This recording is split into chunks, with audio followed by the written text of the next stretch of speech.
Good evening, you're watching Estuary News. I'm Hugh Riches. Coming up tonight, job growth in Hull and cleaning up the River Freshney in Grimsby. And later in tonight's programme, I'll be talking to David Wrightam about a new play set aboard the Titanic. And before that, Sam Overment on Tradechimp.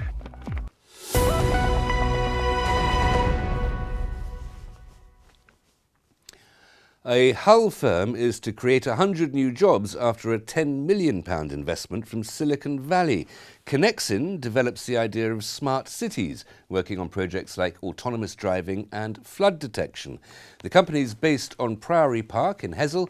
It'll use the money to build a new technology campus. Furkan Alamgir is their founder and CEO. We're a Hull-based company, local to the region. It's a massive deal for us, and it's something that should give other businesses in the area confidence as well, that businesses can flourish in the north.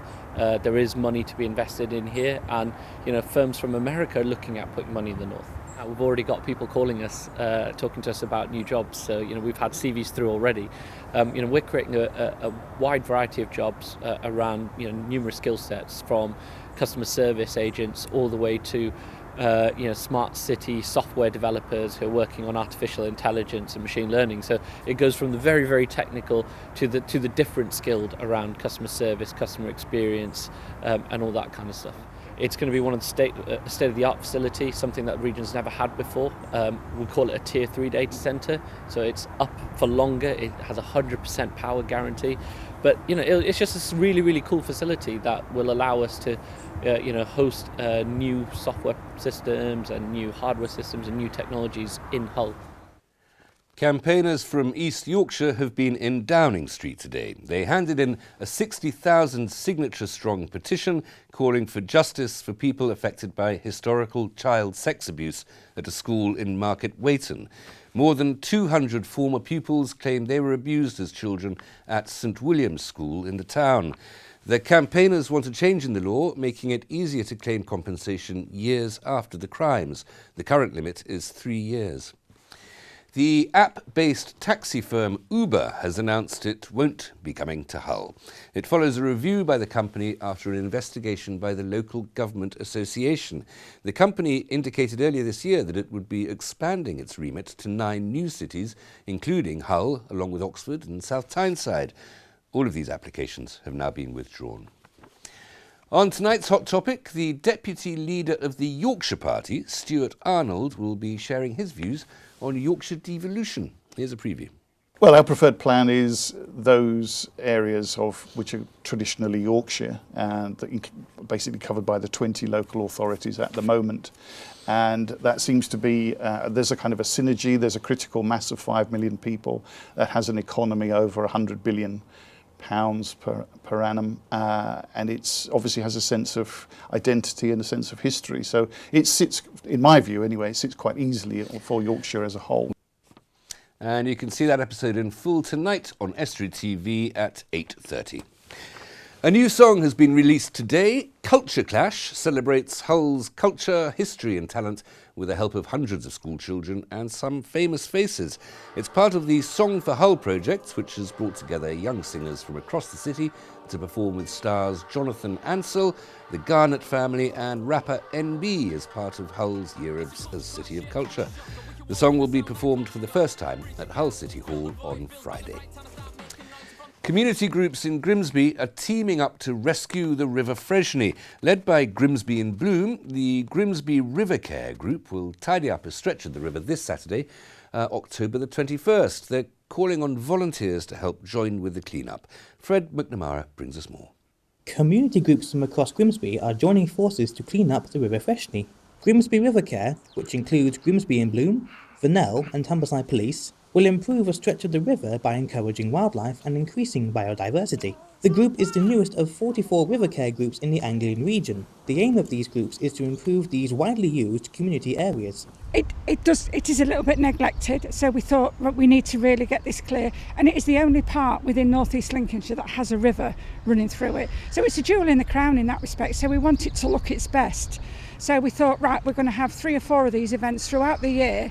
This is the first one to actually get it up and running, to get it clear, and to make it actually look absolutely wonderful. It's not perfect by any means. There's a lot of growth on either side of the banks that need cutting back. There's a lot of litter that gets thrown in, blown in. There's a lot of unsavoury stuff that gets dumped in the river, shopping trolleys, tyres, chairs, all sorts gets thrown in there, by people who just can't be bothered to take it anywhere else. It's an easier option. So we need to get all that out so the river flows more freely, and it encourages the biodiversity then. So it's a big circle. So once the river's flowing, then the insects and the pollinators and all those sort of things, the river creatures, will then come back, and it will be a little jewel in the crown. It'll be an ideal opportunity for local school children to come and learn a bit more about the river and what it can offer. As well as the environmental aspects, this river rescue also aims to encourage Grimsby's community to come together. There are lots of community groups in and around North East Lincolnshire, and particularly around the West Marsh area, and the idea of this project is to bring those community groups together, so that we can combine forces, if you like, actually make a real difference. Very often it's a case of learning new skills, getting different experiences from these groups that they have to offer, but ultimately it's to bring people together, to look at the environmental issue that Elaine's spoken about, but also to bring back the community spirit, and hopefully that once we've demonstrated that this can be achieved and the results that we get, that it can be sustainable by the community themselves, supported obviously by the statutory authorities and the community groups that I represent as well. There is a lot of litter, and that's one of the main things. If we can keep it litter free, then that's going to benefit the whole area, to start with. And that's one of the main things on Saturday, is to actually have a really, really good litter pick. We've got a group of guys who are coming down with their strimmers, so we'll have a litter pick on one section, then they will strim, and then we'll have another group of litter pickers following on, because it does always generate a little bit more litter once the greenery's been cut down. And so we're just going to really, really do our best to make this look, a 100 times better than it is now. Volunteers are welcome to join the event, which takes place on Saturday the 21st of October. The end result of this self-described Great River Rescue is that both Grimsby's community and its wildlife can get more pleasure out of their neighbouring river. From McNamara, Estuary News.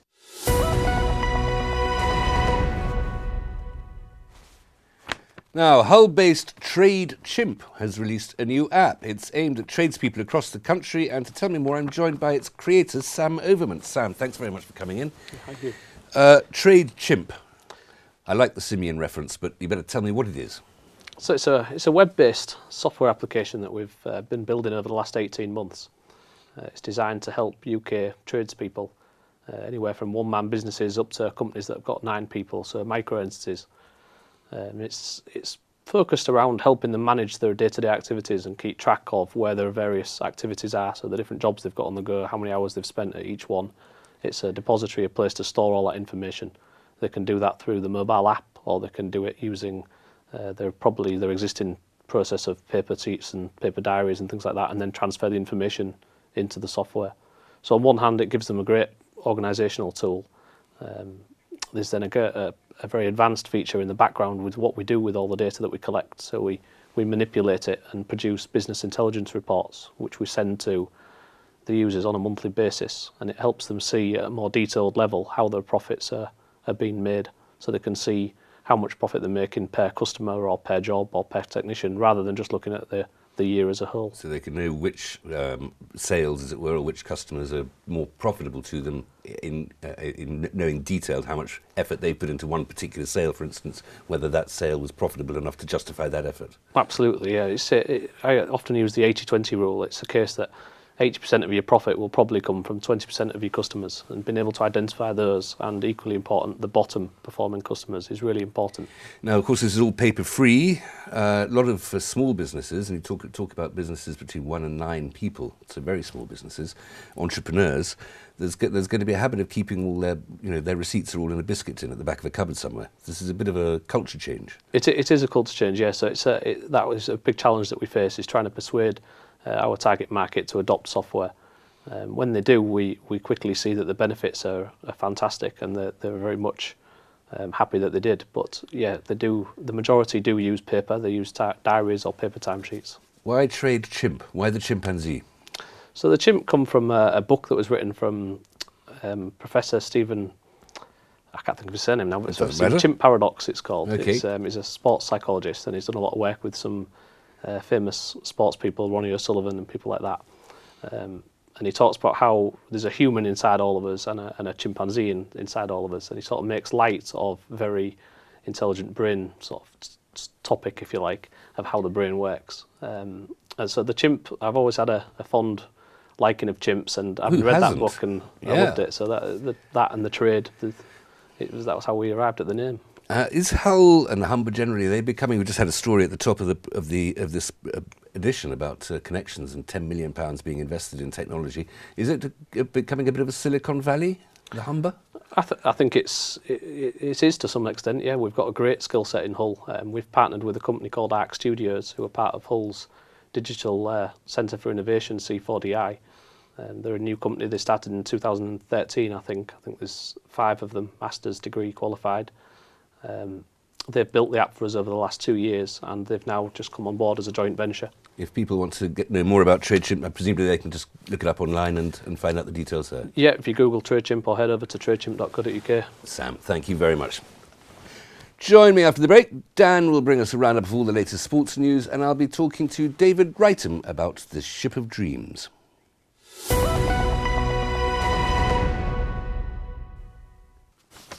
Welcome back. You're watching Estuary News. Still to come tonight, Dan brings us a roundup of all the latest sports news, and I'll be talking to David Wrightam about the Titanic, the Ship of Dreams.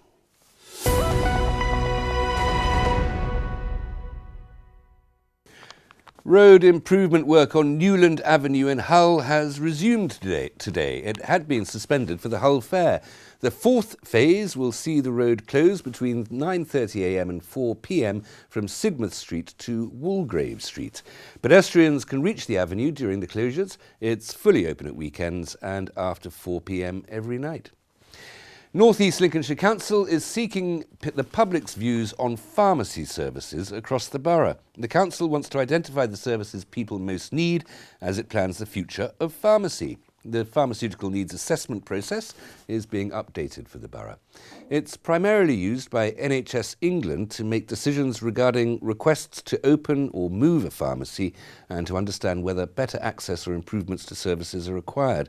The consultation is open until the 30th of October, and it can be accessed, it can be reached via www.nelincs.gov.uk/have-your-say. A new range of e-bikes will be made available for rent next month. It's part of East Riding Council's Wheels to Work scheme, which is designed to help local residents to be more healthy and active on a bike. The e-bike scheme is part of the council's £14.5 million Get Active East Riding project, which received funding from the Department for Transport's Access Fund. The e-bikes will be available to anyone aged 16 or over, and the aim is to encourage more people to travel using sustainable modes of transport. More information on the scheme can be found at www.eastriding.gov.uk/wheels to work, all as one word. Now, a new play is opening this week in Cleethorpes. A few days ago, I caught up with its producer, David Wrightam, to find out more.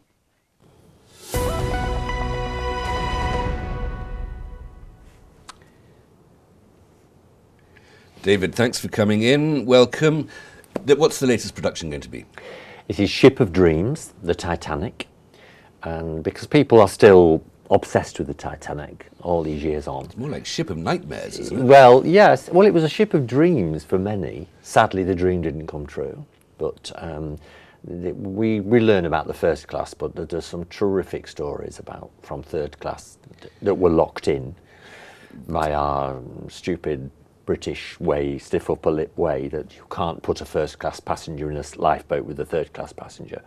And although it is set on the first class deck, it does come up about, we are people. First class, second class or third class, at the end of the day, we're just people. Let's have some dates and places, please. Where can people come and enjoy this? It opens at the Parkway Theatre in Cleethorpes, and it is next week. That's the 17th, 18th and 19th, Tuesday, Wednesday, Thursday. and tickets can be booked online from the cinema or at the door. And it promises to be a fabulous costume drama. And the costumes alone are worth the ticket price to see. They are fantastic costumes. I can imagine. This is sort of late Edwardian. Oh. Titanic's not quite Edwardian, a year Yes. after Edward's death, but Yes, late but Edwardian. fabulous time for dress and showing off and the way people dressed. So everybody, and of course every actor has to have a number of costumes because they never wore the same thing twice. No. Well, they never wore the same thing at different times of day. No. Change for It would lunch be and then morning change for dress, dinner. afternoon and evening dress. So each actor has got to go through that stage as well. And, they're having difficulty. I mean, I'm in it too. I'm actually taking a role in it. There are adults in it. And these costumes are really restricting. You didn't look down, mainly because you couldn't. Yeah, the high collar holding the high it up. collar. And What is it about the Titanic? You said that we're all still fascinated by it, but what is it about that particular disaster, that particular ship, that holds our imaginations? Well, at the time, it was the largest floating man-made object on the planet. And if you see the pictures of it, when I researched this, they're absolutely fabulous. They excelled in everything. The grand staircase alone went up 8 decks, and it was all solid oak with carved cherubs in the woodwork. Such a tragedy, really, that alone, all that work. That And beautiful sank Art Nouveau, Oh, wasn't it? yes, wonderful. And the glass dome. There was just something about that ship. It had so many dreams on board of people going to a new life, and it came to a sudden tragic end. And 105 years later, people are still obsessed with it. I became obsessed with researching it. The stories, the little stories about the boilerman and in the base of the ship, and as well as the first class stories. Now, tell me about Class Act. You said that there are adults and children both playing in this play. Yeah, there are certain productions we do, obviously. Class Act Productions is divided into 3. There are juniors, seniors and adults. But on occasion, we bring people together. We have adults taking roles of adults, and it's a real drama. And a bit of comedy. So surprisingly enough, out of the worst tragedy, you can have humour. I think that's a British thing. Well, I think that probably goes with the stiff upper lip that you mentioned earlier. Yes, the men, of course, who didn't get on the lifeboats, they went down, some of them went down to play cards in the men's lounge, because there was men's lounge and ladies' lounge. Quite right, too. And they helped themselves to a drink at the bar, and they left the money on the bar to pay for it. Can you see that happening now? I'd say it's not impossible, but that is wonderful, isn't it? It's absolutely wonderful. It's the little things. They're going that to you pay their find tab out. before they get to the bottom of the sea. They settled their debts before they know they're going to die. Is it true that the band played on? The band did play on. They thought it would calm. They said goodbye to each other, and the leader started to play on his own, and one by one they came back, and they all played together. And they played popular music of the day up until it became obvious that it wasn't going, the Carpathia wasn't going to get there. Yep. And they started to play Nearer My God to Thee and things that people... A priest decided not to get on the lifeboat so he could stay on board to give people the last rites. And Hasn't James Cameron ruined the story for us with that long, long, tedious film? yes. I'm afraid he has. The story didn't cover so much. Funnily enough, I watched the TV series and I thought that was quite good because every single one looked at it from a different Not as angle. good as it will be in the theatre, David. Absolutely. Thank you for coming, and also well done for not spoiling the ending. Thank you very much.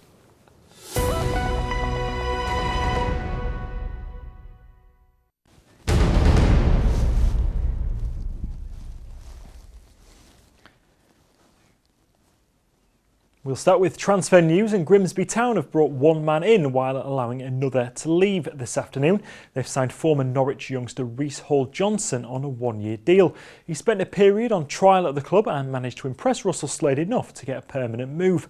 The 22-year-old scored 5 goals in 25 appearances from fullback for Braintree last season. Meanwhile, striker Akwasi Asante has gone out.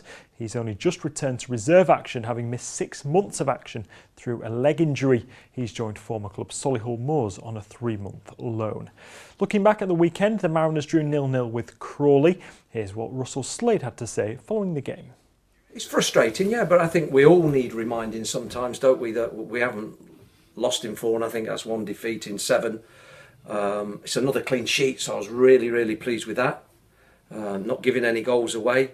But yeah, I would have liked us to have found that little bit more quality in the final third and to have got that goal, like every single fan. It's frustrating, but if you can't win a game, it's important, very important, not to lose it. A goal in either half knocked Scunthorpe into 12th place in League One at the weekend, leaving them now without a league win in 4. Will Vaulks and Kiefer Moore scored the goals at the New York Stadium. The Iron have a chance to bounce back quickly though when they host Fleetwood Town tomorrow night. And a reminder that both United and Grimsby Town will learn their FA Cup first round opponents tonight. The draw takes place at 7 o'clock. Elsewhere, Hull City were stung by a 96th minute equaliser to deny them their first away win since last August. Nuhar Dicko's first Tigers goal had given them the lead at Carrow Road, but Nelson Oliveira's strike with virtually the last kick of the game kept City's unwanted streak going. Meanwhile, Hull goalkeeper Alan McGregor says he didn't expect to be the club's first choice keeper this season. The Scottish international suffered from a number of injuries before being loaned out to Cardiff for the second half of last season. When I first came back at the start of the season, I didn't think I had a chance, so you just work away, get your head down, and then things develop, and then here I am now. So I've enjoyed it. It's a good place with good people, so that's the most important thing. Obviously, I've had a couple of injuries and whatever, but no, overall it's been really good. And that's all for the sport.